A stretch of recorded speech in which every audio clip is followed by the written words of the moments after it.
നമസ്കാരം. പാലക്കാട്ടെ UDFന്റെ സ്ഥാനാർത്ഥി ശ്രീമാൻ രമേഷ് പിഷാരടി വെറും ഒരു സിനിമാ നടൻ മാത്രമല്ല, അദ്ദേഹം സംവിധായകൻ കൂടിയാണ്. 1-2 ചിത്രങ്ങളൊക്കെ അദ്ദേഹം സംവിധാനം ചെയ്തിട്ടുണ്ട്. അപ്പോൾ അദ്ദേഹത്തിന് അറിയാം കൃത്യമായിട്ട് എങ്ങനെ തിരക്കഥ എഴുതണം, ഏത് ആംഗിളിൽ ക്യാമറ വെച്ച് അത് ഷൂട്ട് ചെയ്യണം, എങ്ങനെയാണ് അഭിനയിപ്പിക്കേണ്ടത് എന്നുള്ളതൊക്കെ കൃത്യമായിട്ട് അദ്ദേഹത്തിന് അറിയാം. പക്ഷേ ശ്രീമാൻ രമേഷ് പിഷാരടി അങ്ങ് മറന്നുപോയൊരു കാര്യമുണ്ട്. ഇപ്പോ ഈ അഭിനയിക്കാൻ വിട്ട ആൾക്ക് അങ്ങയുടെ പോലെ അഭിനയിക്കാനുള്ള ഒരു കപ്പാസിറ്റി ഇല്ല. പാവം ഒരു ചേച്ചിയായിരുന്നു. അതുപോലെ തന്നെ ക്യാമറാമാൻമാരായിട്ട് മതിലിന്റെ പുറകിൽ നിന്ന് പ്രവർത്തിച്ച ആൾക്കാർക്കും താങ്കളുടെ സിനിമാ സെറ്റിലെ ക്യാമറാമാൻമാരുടെ പോലെ ഒരു എക്സ്പീരിയൻസോ എക്സ്പോഷറോ ഒന്നും ഇല്ലാത്ത ആൾക്കാരായിരുന്നു, പാവങ്ങളായിരുന്നു. അപ്പൊ അതുകൊണ്ട് എഡിറ്റ് ചെയ്ത ആൾക്ക് ഒട്ടും ഉണ്ടായിരുന്നില്ല. അപ്പൊ അതുകൊണ്ടാണ് താങ്കളുടെ ഈ വോട്ടിന് നോട്ട് എന്ന് പറയുന്ന നാടകം അല്ലെങ്കിൽ ആ ഷോർട്ട് ഫിലിം പൊളിഞ്ഞു പോയത്. നോക്കൂ, ആ വീഡിയോ നമ്മളൊക്കെ കണ്ടു. ആ വീഡിയോനകത്ത് വളരെ രസകരമാണ് കേട്ടോ. ഇവരുടെ ഒരു ബുദ്ധിയുടെ റേഞ്ച് എന്താണെന്നാണ് ഞാൻ ആലോചിക്കുന്നത്.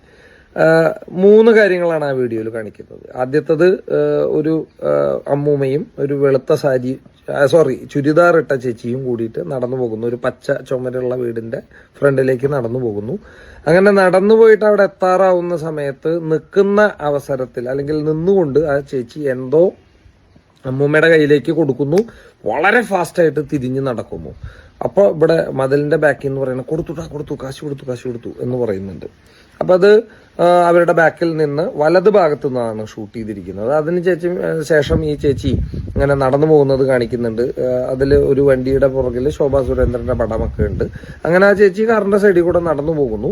അതിനുശേഷം കാണിക്കുന്ന ഷോട്ട് എന്ന് പറയുന്നത് ഇതേ അമ്മാമ, ഇതേ ചേച്ചി, ഇതേ ചുമര്, അതായത് മറ്റേ ഗ്രീൻ കളറിലുള്ള ചുമര്, അവിടെ ഒരു എന്തോ ഒരു പൊതി പോലത്തെ ഒരു സാധനം കയ്യിൽ കൊടുക്കുന്നതാണ്. അത് പക്ഷെ എടുത്തിരിക്കുന്നത് ലെഫ്റ്റ് സൈഡിൽ നിന്നാണ്, വളരെ ക്ലോസ് ആയിട്ടാണ്. പക്ഷേ ആ അമ്മാമ ഇരുന്നു കൊണ്ടാണ് ആ പൊതി വാങ്ങുന്നത്.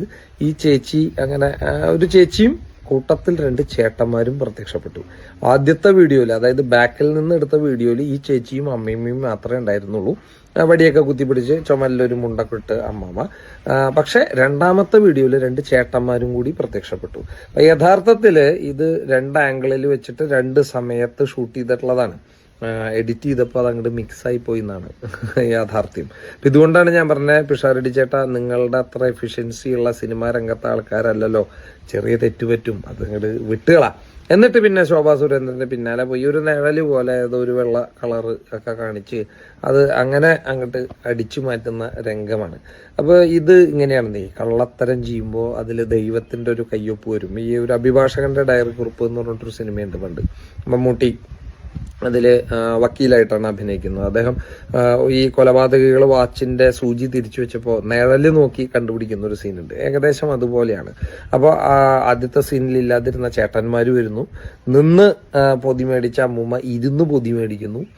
അതിനുശേഷം ഈ ചേച്ചിയുടെ തിരിഞ്ഞ് നടത്തമൊക്കെ കണ്ടു കഴിഞ്ഞാൽ നമുക്ക് മനസ്സിലാവും ആ ആംഗിളൊക്കെ ടോട്ടലി ഡിഫറെന്റ് ആണ്. അപ്പൊ ഇത് 2 സമയത്ത് ചിത്രീകരിച്ചതാണ്, 2 ആംഗിളിൽ ചിത്രീകരിച്ചതാണ്. ഇതിലേതാണ് നന്നായി വരുന്നതെന്ന് വെച്ചാൽ അത് പുറത്തു വിടാമെന്ന് വിചാരിച്ച് ചിത്രീകരിച്ചതായിരിക്കും. പക്ഷെ അൺഫോർച്ചുനേറ്റ്ലി എഡിറ്റ് ചെയ്ത മണ്ടന് ഇത് അറിയുന്നുണ്ടായിരുന്നില്ല. ആള് ഫുള്ള് സെറ്റ് ചെയ്ത് സാധനം പുറത്തു വിട്ടു. അത് മീഡിയ വണ്ണിലൂടെ പുറത്തു വന്നു എന്നുള്ളത് ക്ലിയർ കട്ട് എവിഡൻസ് ആണല്ലോ ഇതെന്താണ് സംഭവം എന്നുള്ളതിന്. യഥാർത്ഥത്തിൽ ശോഭാ സുരേന്ദ്രൻ നിന്റെ മുഖമടിച്ചു പൊളിക്കുമെന്ന് പറയേണ്ടിയിരുന്നത് അവരുടെ ചുറ്റും കൂടി ആ മൈക്ക് പിടിച്ച ഓരോ ചാനലിന്റെ മൈക്ക് പിടിച്ച അതിന്റെ ലോഗോയും ഒക്കെ ഉള്ള കോട്ടൊക്കെ ഇട്ടിട്ടുള്ള അവരെ കൊത്തിക്കീറാൻ ഭാവത്തിൽ നിന്ന കഴുകൻ മാധ്യമ 4-കിട കൂലി എഴുത്തുകാരോടാണ്. എന്താ ഇവരുടെയൊക്കെ ഭാവം? ആരാ ഇവരങ്ങോട്ട് മാധ്യമ വിചാരണ ചെയ്ത് ചുറ്റും നിന്ന് ജഡ്ജ്മെന്റ് നടത്തി കഴിഞ്ഞു കഴിഞ്ഞാൽ എല്ലാവരും അങ്ങോട്ട് ആവിയായി പോകുന്നതാണ് വിചാരിച്ച്. കേരളത്തിലെ മാധ്യമ രംഗത്തെ വിശ്വാസ്യത എന്ന് പറയുന്നത് നാൾക്ക് നാൾ കുറഞ്ഞു വരുന്ന കാഴ്ചയാണ് കാണുന്നത്. എന്താ പറയുക, 4-കിട കൂലി എഴുത്തുകാർക്ക് ഇതിനും സ്റ്റാൻഡേർഡ് ഉണ്ടാവുന്നതാണ്. അവരുടെ വെസ്റ്റഡ് ഇൻട്രസ്റ്റ് വെച്ചിട്ട് മേടിച്ച കാശിന് നന്ദി കാണിക്കാൻ പാകത്തിന് ഇങ്ങനെ കുഴലൂതുന്ന ഒരു അധപ്പതിച്ച വർഗം എന്നുള്ള രീതിയിലേക്ക് ഈ മാധ്യമ രംഗം എന്താ പറയുക കേരളത്തിൽ അധപ്പതിച്ചു കഴിഞ്ഞു. പാലക്കാട്, ഇത് തൃശ്ശൂര് നമ്മൾ കണ്ടതാണ്. സുരേഷ് ഗോപിയുടെ ഇലക്ഷന്റെ സമയത്ത് മണലൂര് ഇതാപ്പോ കിറ്റ് കൊടുക്കുന്നു എന്ന് പറഞ്ഞു വന്നു. ഇന്നലെ പാലക്കാട് സാരി കൊടുക്കുന്നു എന്ന് പറഞ്ഞു വന്നു. നോക്കൂ, സാരി കൊടുക്കുന്നു എന്ന് പറഞ്ഞിട്ടേ ഒരു ആൾക്ക്, ഒരു അമ്മൂമ്മയ്ക്ക് ഒരു ചേച്ചി സാരി കൊടുക്കുന്ന ഒരു ചിത്രം. എന്നിട്ട് അതിന്റെ മുകളിൽ വോട്ടിന് വേണ്ടി BJP പാലക്കാട് സാരി കൊടുക്കുന്നു. റിപ്പോർട്ടർ, ഈ 24, ഏഷ്യാനെറ്റ് എന്നൊക്കെ പറഞ്ഞിട്ട് അതങ്ങോട്ട് ഫ്ലാഷ് ചെയ്യുക, അതങ്ങോട്ട് ഫേസ്ബുക്കിലും വാട്സപ്പിലും ഇൻസ്റ്റാഗ്രാമിലൊക്കെ അങ്ങോട്ട് തള്ളുക. നോക്കൂ, ഈ ചേച്ചി BJP-കാരിയാണോന്നോ, ഇത് വോട്ടിന് വേണ്ടിയാണെന്നോ, ഈ അമ്മൂമ്മയ്ക്ക് വോട്ട് തരണം എന്ന് പറഞ്ഞിട്ടാണ് സാരി കൊടുക്കണമെന്നോ, ഈ കവറിൽ സാരി തന്നെയാണോ എന്ന് പോലും നമുക്ക് വ്യക്തമല്ലാത്തൊരു സാഹചര്യത്തിൽ അതങ്ങനെയാണ് എന്നങ്ങോട്ട് വരുത്തി തീർക്കുകയാണ്. വളരെ അപകടകരമായിട്ടുള്ള രീതിയിലാണ് കേരളത്തിലെ മാധ്യമങ്ങൾ പ്രവർത്തിച്ചുകൊണ്ടിരിക്കുന്നത്. അതിന് ശക്തമായിട്ട് അതിനെതിരെയുള്ള ഒരു പ്രക്ഷോഭം കേരളക്കര തുടങ്ങാനിരിക്കുന്നേ ഉള്ളൂ എന്നാണ് എൻ്റെ അഭിപ്രായം. അപ്പോൾ ഫാക്ടുകൾ ക്ലിയർ കട്ടായിട്ട് ഐഡന്റിഫൈ ചെയ്യാതെ, അത് കൺഫേം ചെയ്യാതെ, മാനിപ്പുലേറ്റ് ചെയ്തും ഫാബ്രിക്കേറ്റ് ചെയ്തും തങ്ങളുടെ ഇഷ്ടത്തിനനുസരിച്ച് ഈ തുള്ളുന്ന നാലാംകിട മാധ്യമ വർഗത്തെ നിലയ്ക്ക് നിർത്തേണ്ട കാലം അതിക്രമിച്ചു. അപ്പൊ പാലക്കാട്ടെ സുഹൃത്തുക്കളോടാണ്, പ്രത്യേകിച്ചും അവിടുത്തെ സ്ത്രീജനങ്ങളോടാണ് അഭ്യർത്ഥിക്കാനുള്ളത്. നിങ്ങൾ ഇനിയും കോൺഗ്രസിന് വോട്ട് ചെയ്താൽ അത് ഈ നാട്ടിലെ അമ്മമാരെയും പെങ്ങന്മാരെയും പീഡിപ്പിക്കാനുള്ള സമ്മതപത്രത്തിലുള്ള നിങ്ങളുടെ ഒപ്പായിരിക്കും. അത് ഓർത്തുകൊണ്ട് ശോഭാ സുരേന്ദ്രൻ വോട്ട് ചെയ്യുക. ഞാൻ കേരളത്തിലെ വേറൊരു സ്ഥാനാർത്ഥിക്കും വേണ്ടിയിട്ട് വോട്ട് ചോദിക്കുന്നില്ല. ഒരൊറ്റ സ്ഥാനാർത്ഥിക്ക് വേണ്ടിയിട്ടേ ചോദിക്കുന്നുള്ളൂ. അത് പാലക്കാട്ടെ ശോഭാ സുരേന്ദ്രന് വേണ്ടിയിട്ടാണ്. അത് ശോഭാ സുരേന്ദ്രനോടുള്ള ഇഷ്ടം കൊണ്ട് മാത്രമല്ല, അത് വീണ്ടും നിങ്ങൾ ആ തെറ്റ് ആവർത്തിച്ചാൽ തീർച്ചയായിട്ടും ഈ നാട്ടിലെ അമ്മമാരുടെയും പെങ്ങന്മാരുടെയും മാനത്തിന് വില പറയുന്നവർക്കുള്ള കൺസെന്റ് ആയിട്ട് മാറും നിങ്ങളുടെ വോട്ട്. തീർച്ചയായിട്ടും ശോഭിച്ച് ജയിക്കട്ടെ, നിയമസഭയിൽ ഒരു MLA ആയിട്ട് മാറട്ടെ. നന്ദി, നമസ്കാരം. ദേശീയ ജനാധിപത്യ സഖ്യം വളർന്നു കഴിഞ്ഞിരിക്കുന്നു എന്നുള്ളതാണ്. തൃത്താല വളരെ കാലമായി മാറ്റം ആഗ്രഹിക്കുകയാണ്. പക്ഷേ രണ്ടു കൂട്ടരെയും മാറി മാറി LDF-നെയും UDF-നെയും മാറി മാറി പരീക്ഷിക്കാനുള്ള അവസരം മാത്രമേ അവർക്ക് ലഭിച്ചിട്ടുണ്ടായിരുന്നുള്ളൂ. പക്ഷേ ഈ തെരഞ്ഞെടുപ്പിൽ അവർക്ക് മൂന്നാമതൊരു ഓപ്ഷൻ എന്ന രീതിയിൽ BJP NDA ശക്തമായി മുന്നേറ്റം നടത്തി വന്നിരിക്കുകയാണ്. അതുകൊണ്ട് ഈ തെരഞ്ഞെടുപ്പിൽ ഏപ്രിൽ 9-ാം തീയതി തെരഞ്ഞെടുപ്പ് നടന്ന് മെയ് 4-ാം തീയതി റിസൾട്ട് വരുന്ന സമയത്ത് തൃത്താല നിയോജക മണ്ഡലത്തിൽ താമര വിരിയുമെന്ന കാര്യത്തിൽ യാതൊരു സംശയവുമില്ല. ഇതിവിടെ പ്രഖ്യാപിക്കാൻ ഞാൻ ആഗ്രഹിക്കുകയാണ്. പരിവർത്തനത്തിന്റെ കൊടുങ്കാറ്റ് ആഞ്ഞു വീശുന്നു തൃത്താലയിൽ.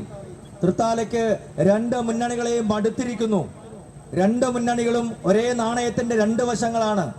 കേരളത്തിലെ ജനങ്ങളെ വിഡ്ഢികളാക്കാൻ വേണ്ടി രണ്ട് മുന്നണികളും പരസ്പരം മത്സരിക്കും. വാളയാർ ചെക്ക് പോസ്റ്റ് കടന്നു കഴിഞ്ഞാൽ രണ്ടു കൂട്ടരും ഭായിയായി ഡൽഹി വരെ പോവുകയും ഡൽഹിയിലെത്തിയാലും ഭായി എന്ന നിലപാടെടുക്കുകയും ചെയ്യുന്നു. ഇവരുടെ ധാരണ എല്ലാ കാലവും ഇവരെയൊക്കെ ഇങ്ങനെ പറ്റിച്ച് മുന്നോട്ട് പോകാമെന്നാണ്. പക്ഷെ തൃത്താലയിലെ ജനങ്ങൾ പ്രബുദ്ധരാണെന്ന് തെളിയിക്കേണ്ട സമയം അതിക്രമിച്ചിരിക്കുന്നു. ഞാനിപ്പോ വരുന്ന സമയത്ത് കുറെ യുവാക്കളെ അഭിവാദ്യം ചെയ്തുകൊണ്ടാണ് ഇങ്ങോട്ട് വന്നത്. തൃത്താല നിയോജക മണ്ഡലത്തിൽ യുവാക്കൾക്ക് കായിക പരിശീലനം നടത്തുവാനും കളിക്കാനും ഓരോ പഞ്ചായത്തിലും ഗ്രൗണ്ടുകളുണ്ടോ? അവരെല്ലാം ഫുട്ബോൾ കളിക്കാൻ പോകുന്ന ടർഫ് ഗ്രൗണ്ടിലാണ്. അതിന് വാടക കൊടുക്കണം. എന്തുകൊണ്ടാണ്? മന്ത്രിയുള്ള മണ്ഡലമായ തൃത്താലയിൽ 2 തവണ UDF-ന്റെ MLA വിജയിപ്പിച്ച തൃത്താലയിൽ 7 പതിറ്റാണ്ട് രണ്ടു കൂട്ടരെ മാറി മാറി വിജയിപ്പിച്ച തൃത്താലയിൽ എന്തുകൊണ്ടാണ് ഓരോ പഞ്ചായത്തിലും കളിസ്ഥലം ഉണ്ടാക്കാൻ കഴിയാത്തത്? യുവാക്കൾ ചോദിക്കുകയാണ്. അവർ പണം കൊടുത്താണോ ടർഫ് ഗ്രൗണ്ടുകളിൽ കളിക്കാൻ പോകേണ്ടത്? യുവാക്കൾക്ക് കായിക പരിശീലനം, കായിക ട്രെയിനിങ് കൊടുക്കുന്നതിന് സംവിധാനമില്ല. തൊഴിൽ നൽകാൻ സംവിധാനമില്ല. യുവതികൾക്ക് തൊഴിൽ നൽകാൻ സംവിധാനമില്ല. എന്താണ് പിന്നെ 7 പതിറ്റാണ്ട് കൊണ്ട് തൃത്താലയിൽ ഉണ്ടാക്കിയത്? ഒന്നും ഉണ്ടാക്കിയിട്ടില്ല. അതുകൊണ്ട് തൃത്താലയിൽ വലിയ മാറ്റം ആഗ്രഹിക്കുന്നു ജനങ്ങൾ. മാറ്റം ആഗ്രഹിക്കുന്ന തൃത്താലയ്ക്ക് മാറ്റത്തിന്റെ കൊടുങ്കാറ്റാവാൻ ദേശീയ ജനാധിപത്യ സഖ്യം മുന്നോട്ട് വന്നിരിക്കുന്നു എന്നുള്ളതാണ് യാഥാർത്ഥ്യം. പ്രിയമുള്ളവരെ, തൃത്താലയുടെ ചോദ്യം 2 ചോദ്യമാണ് തൃത്താല ചോദിക്കുന്നത്. ഒന്ന്, തൃത്താല എന്ന് പറയുന്ന മണ്ഡലത്തിന് മഹിതമായ ഒരു പാരമ്പര്യമുണ്ട്. ആധ്യാത്മിക പാരമ്പര്യമുണ്ട്, സാംസ്കാരിക പാരമ്പര്യമുണ്ട്. അക്കിത്തത്തിന്റെയും MT വാസുദേവനാരുടെയും പാക്കനാരുടെയും മണ്ണാണ് തൃത്താല. ആ മണ്ണിനെ മത തീവ്രവാദികളുടെ കൈകളിലേക്ക് വിട്ടുകൊടുക്കണമോ? ഇതാണ് ഈ തെരഞ്ഞെടുപ്പ് മുന്നിൽ വെക്കുന്ന ചോദ്യം. LDF-ന്റെ സ്ഥാനാർത്ഥി മത്സരിക്കുന്നത് PDP-യെ കൂട്ടുപിടിച്ചുകൊണ്ടാണ്. ആരാണ് PDP-യുടെ നേതാവ്? കോയമ്പത്തൂരിൽ സ്ഫോടനമുണ്ടാക്കി നിരവധി പേരെ കൊന്നൊടുക്കിയ, രാജ്യദ്രോഹ കുറ്റത്തിന് ജയിലിലടക്കപ്പെട്ട അബ്ദുൽ നാസർ മദനിയുടെ പാർട്ടിയാണ് PDP. ആ PDP നേരിട്ട് തന്നെയാണ് MP രാജേഷിന് വേണ്ടി വോട്ട് പിടിക്കാൻ നടക്കുന്നത്. MP രാജേഷ് തെരഞ്ഞെടുപ്പിൽ വിജയിച്ചു എന്ന് സങ്കല്പിക്കുക. വിജയിക്കാൻ പോകുന്നില്ല, അത് വേറെ കാര്യം. അങ്ങനെ വിജയിച്ചാൽ അദ്ദേഹത്തെ നിയന്ത്രിക്കുന്നത് മത തീവ്രവാദിയായിട്ടുള്ള മദനിയായിരിക്കും. മതിന് വരച്ച വരയ്ക്ക് ഒരടി മുന്നോട്ട് പോകാൻ അദ്ദേഹത്തിന് കഴിയുമോ? UDF-ന്റെ സ്ഥാനാർത്ഥിയെ പിന്തുണയ്ക്കുന്നത് ജമാഅത്ത് ഇസ്ലാമിയാണ്, SDP ആണ്. അദ്ദേഹം ജയിച്ചു കഴിഞ്ഞാൽ, ജയിക്കാൻ പോകുന്നില്ല, അത് വേറെ കാര്യം. ജയിച്ചു കഴിഞ്ഞാൽ അദ്ദേഹത്തെ നിയന്ത്രിക്കുന്ന SDP-യും അതുപോലെ തന്നെ ജമാഅത്ത് ഇസ്ലാമി ആയിരിക്കും. അവർ നിയന്ത്രിക്കുന്ന കളിപ്പാവയായി മാറും. അതുകൊണ്ട് ഈ മണ്ഡലത്തെ മത തീവ്രവാദികളുടെ കളിപ്പാവയായി വിട്ടുകൊടുക്കാൻ തയ്യാറാണ് എന്ന് പ്രഖ്യാപിക്കേണ്ട സമയമായിരിക്കുന്നു. പകരം 12 വർഷമായി രാജ്യം ഭരിച്ചുകൊണ്ടിരിക്കുന്ന നരേന്ദ്രമോദിയുടെ വികസന സങ്കല്പങ്ങൾ ഇവിടെ യാഥാർത്ഥ്യമാക്കുവാൻ ദേശീയ ജനാധിപത്യ സഖ്യത്തിന്റെ സ്ഥാനാർത്ഥി വിജയിക്കണം. നല്ല റോഡ് വേണമെങ്കിൽ മോഡി വേണം, നല്ല ആശുപത്രി വേണമെങ്കിൽ മോഡി വേണം, കുട്ടികൾക്ക് കളിസ്ഥലം വേണമെങ്കിൽ മോഡി വേണം, ടൂറിസം സാധിക്കണമെങ്കിൽ മോഡി വേണം, കുടിവെള്ളം പരിഹരിക്കണമെങ്കിൽ മോഡി വേണം. മോഡി ഉണ്ടെങ്കിൽ എന്തും സാധ്യമാണ് എന്ന് തൃത്താലയിൽ തെളിയിച്ചിട്ടുണ്ട്. നല്ല റോഡ്, PM സഡക് യോജന, എല്ലാ വീട്ടിലും കുടിവെള്ളം, PM പ്രധാനമന്ത്രിയുടെ ജൽജീവൻ മിഷൻ, ഒരു കുടുംബത്തിൽ 10 പദ്ധതികൾ. നരേന്ദ്രമോദി, മോദി ഉണ്ടെങ്കിൽ എന്തും സാധ്യമാണ്. അതുകൊണ്ട് കേരളത്തിൽ ഡബിൾ എഞ്ചിൻ സർക്കാർ വരുമ്പോൾ തൃത്താലയെ പ്രതിനിധീകരിച്ചുകൊണ്ട് NDAയുടെ പ്രതിനിധി ഉണ്ടാകണം എന്ന് ഞാൻ നിങ്ങളോട് അഭ്യർത്ഥിക്കുകയാണ്. അതോടൊപ്പം തന്നെ നമ്മളെ സംബന്ധിച്ചോളം എനിക്ക് പറയുവാനുള്ളത്, ഈ തെരഞ്ഞെടുപ്പിൽ ഇവിടെ മത്സരിക്കുന്ന എനിക്ക് നിങ്ങളോട് പറയുവാനുള്ളത്, നിങ്ങളുടെ എന്താവശ്യമുണ്ടെങ്കിലും എന്നോട് പറയാം. എന്റെ ഫോൺ നമ്പർ എന്റെ 2ാമത്തെ അഭ്യർത്ഥനയിലുണ്ട്. ആ അഭ്യർത്ഥനയിലുള്ള ഫോൺ നമ്പറിൽ ഞാൻ MLA ആയി കഴിഞ്ഞ് നിങ്ങൾക്ക് എന്നെ വിളിക്കാം. എന്നെ വിളിച്ചാൽ ഞാൻ നേരിട്ട് സുരേഷ് ഗോപിയെ വിളിക്കും. അദ്ദേഹത്തെ തെരഞ്ഞെടുപ്പ് നേതൃത്വം നൽകിയ ആളാണ് ഞാൻ. അദ്ദേഹം നേരിട്ട് പ്രധാനമന്ത്രിയെ വിളിക്കാൻ ആക്സസ് ഉള്ളതാണ്. സുരേഷ് ഗോപി എന്റെ പ്രചരണത്തിന് വന്നിരുന്നു. പ്രധാനമന്ത്രി എന്റെ കൂടി പ്രചരണത്തിന് പാലക്കാട് വന്നിരുന്നു. നിങ്ങളുടെ എന്താവശ്യമുണ്ടെങ്കിലും നിറവേറ്റി തരാൻ ഞാൻ തയ്യാറാണ് എന്ന് ഇവിടെ പ്രഖ്യാപിക്കുകയാണ്. എന്നെ ജയിപ്പിച്ചു കഴിഞ്ഞാൽ ആ കാര്യം ഞാൻ ഉറപ്പു തരുന്നു. മറ്റൊരു കാര്യം കൂടെ ഉറപ്പു നൽകുകയാണ്. ഞാനൊരു അധ്യാപകനായിരുന്നു, എനിക്ക് പെൻഷൻ ഉണ്ട്. ഇവിടെ നൽകി എന്നെ വിജയിപ്പിച്ചു കഴിഞ്ഞാൽ എനിക്ക് കിട്ടുന്ന മുഴുവൻ ആനുകൂല്യങ്ങളും, അത് ശമ്പളമാണെങ്കിലും ആനുകൂല്യമാണെങ്കിലും ബത്തയാണെങ്കിലും എല്ലാം തന്നെ ഈ നാട്ടിലെ പാവപ്പെട്ട ജനങ്ങൾക്ക് വേണ്ടി നൽകാനും അവരെ സേവിക്കാനും നൽകുമെന്ന് ഇവിടെ വെച്ച് പ്രഖ്യാപിക്കാൻ ഞാൻ ആഗ്രഹിക്കുകയാണ്. പ്രിയമുള്ളവരെ, ഈ വരുന്ന 9-ാം തീയതി നടക്കുന്ന തെരഞ്ഞെടുപ്പിൽ എന്റെ ചിഹ്നമായ താമര, ഒന്നാമത്തെ ചിഹ്നമായ താമര അടയാളത്തിൽ നിങ്ങളുടെ വിലയേറിയ വോട്ടുകൾ നൽകി എന്നെ വിജയിപ്പിക്കണമെന്ന് സ്നേഹത്തിന്റെ ഭാഷയിൽ, സൗഹൃദത്തിന്റെ ഭാഷയിൽ, നന്മയുടെ ഭാഷയിൽ, വിനയത്തിന്റെ ഭാഷയിൽ ഈ നാട്ടിലെ നല്ലവരായ വോട്ടർമാരോട് അഭ്യർത്ഥിച്ചുകൊണ്ട് ഇവിടെ നൽകിയ ഊഷ്മളമായ സ്വീകരണത്തിന് ഹൃദയത്തിന്റെ ഭാഷയിൽ നന്ദി അറിയിച്ചുകൊണ്ടും ഞാൻ എന്റെ വാക്കുകൾ അവസാനിപ്പിക്കുന്നു. നമസ്കാരം. ബോലോ ഭാരത് മാതാ കി.